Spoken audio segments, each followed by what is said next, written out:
Are you trying to find a way to make your house smell better? Here's an idea. Clean the house. Try this. Sweep, mop, vacuum, take the trash out, and change air filters. Here is an example of a clean air filter, and it's new, and a dirty air filter. All right, so how do you change it? Here's how. In this case, this one's in the ceiling. Sometimes they're found in the wall, but either way, this is normally how it looks. Sometimes they're also in the air handler or AC, but this is normally how it looks.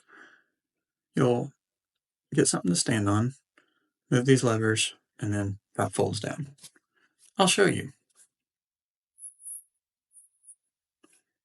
All right, there's one side, just pull the little lever, and be careful when you do this because it will swing down and it could fall or hit you in the head.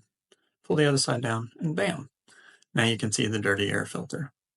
That will not make your house smell good, and it just circulates dirty air. You want to change the air filters at least every 3 months. Depends, doesn't hurt to check. Just look. Look at the arrow when you install it. Make sure the airflow is correct. In this case, it goes up. So we put it in just like that.